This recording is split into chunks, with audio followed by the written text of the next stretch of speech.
Hey everyone, it's Leah Lawson and I'm coming to you with my very first video. I am so excited to share this, and while I am definitely not a pro, I'm so excited to learn more. This week is Sweet Peek Week at SugarPea Designs, which means we'll be sharing projects all week long that showcase all of the new products that are going to be available for purchase on Friday evening. I've created this really cute pink and gold shaker card featuring a few of the new SugarCuts that were revealed on the SugarPea Designs blog today. I featured the postage stamp cover plate, which is probably my very favorite thing from this release. It's got so many great options, and I just love the postage stamp shape. I also used the Hello Word die, which was actually the winter sweet incentive product, but is going to be available on Friday for purchase, so that's really exciting. To get started, I just cut a white cardstock block to 4 1/4 by 5 1/2 inches.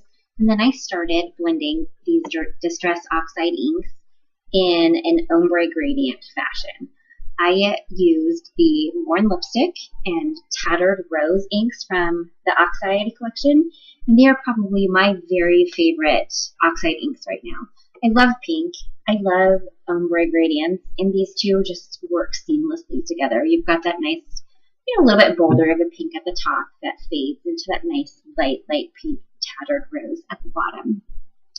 I'm definitely not a pro at this whole recording while I'm creating, and I felt like I was a little bit awkward when I was doing all of this ink blending, so I definitely sped up the video for you, but I think that you will get definitely the gist of what I'm doing. This ombre background is really pretty as is, and you could definitely leave it, but I decided that I really wanted to work with the way that Oxide inks react with water-based products. So I chose to just flick some clear water on it at first with my fingers, and then took it up with a paper towel to get that cool reaction that Oxide inks have with water, that kind of bleached, splattery look. You can definitely flick more if you want to get more of that effect. So less is more in the beginning. And then I decided to add some gold shimmer paint splatters using my Gonzai Tombi, and I have no idea if I say that right, gold shimmer watercolors. I used the blue gold color and just splattered a few different sizes of watercolor splatters to the front.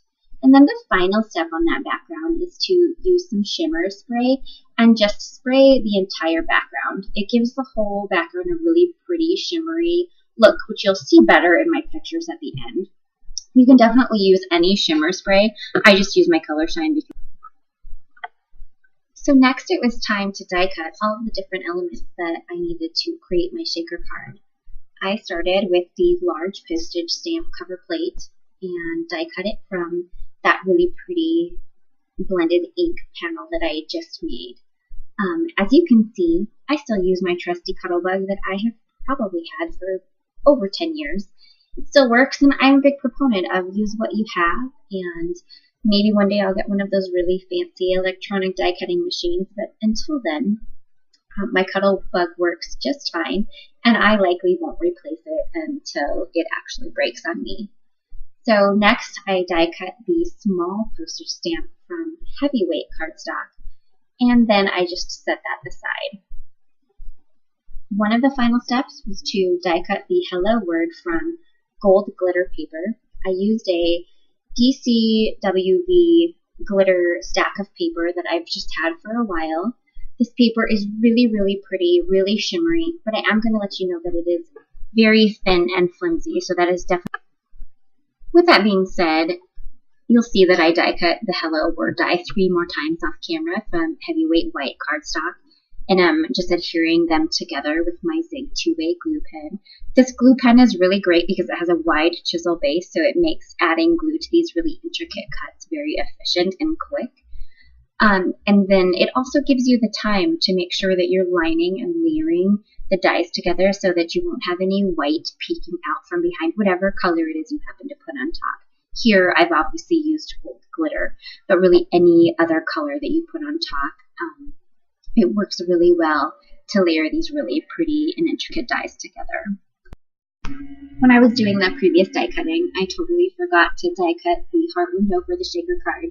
So I'm just adding that process in now. You can definitely do this at the same time when you're cutting the smaller postage stamp. I just totally forgot to. Now it's just time to start putting the card together. I created an A2 card from my very favorite light pink cardstock. It is stocked by W+9, and the cardstock color is called Cashmere, and it's really just one of my very favorites that I always have on hand. I really love to add dimension to my cards, and I don't mind spending a little bit of extra in postage to have that extra dimension. So I use white craft foam that you can find at Simon Says Stamp, pretty much any craft store, and then I just cover it in thicker score tape. That makes it so the background that I add to my card base is rigid and structured, and you're not going to get any weird warping or bubbling or places where it indents where there's not foam tape, because you happen to actually have foam across the entire thing. I just love dimension, so it's definitely worth it to me to add that little bit of extra structure to the card. So then I started creating the shaker window that will go on top. I used 1/4 inch score tape to adhere acetate sheets as the shaker window so that the sequins don't fall out. I find that it's just the easiest adhesive to use. The acetate sticks to it really well, and you can really isolate where you want the adhesive to go for that acetate sheet. You're going to see in a couple of frames that off camera I had to use foam dots in order to make sure none of the sequins would fall out of the backing. I did not realize that it was completely out of my usual 3M foam tape. So quick note, just make sure you have your foam tape in stock whenever you start making a sequin card. These sequins are from Lucy's Little Things, and I just love her sequin mixes. This is an older sequin mix that's no longer available, but I believe there is one called Gilded Peach that's very similar and would definitely work with this card design.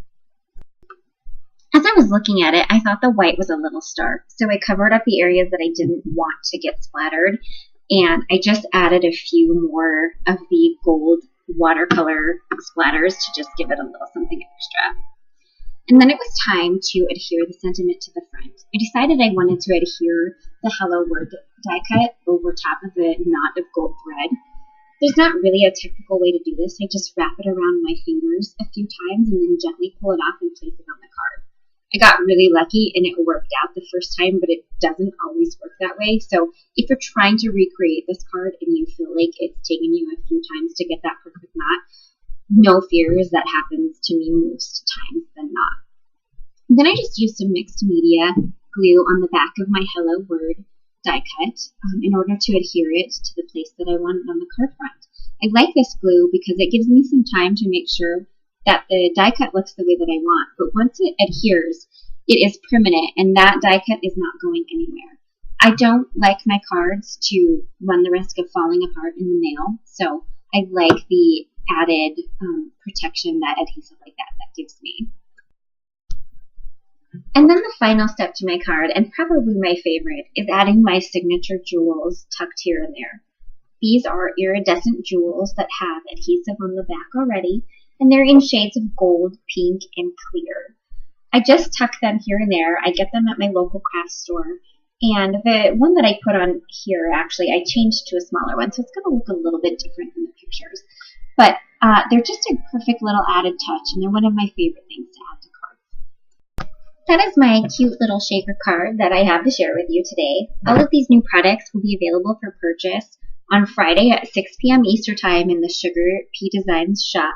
Thank you so much for watching my very first video. If you'd like, please feel free to subscribe to my YouTube channel. I'm brand new at this, but I look forward to learning more, and I hope to have you along on my journey. Thank you for watching my video today, and I'll be back with more later. Have a wonderful day.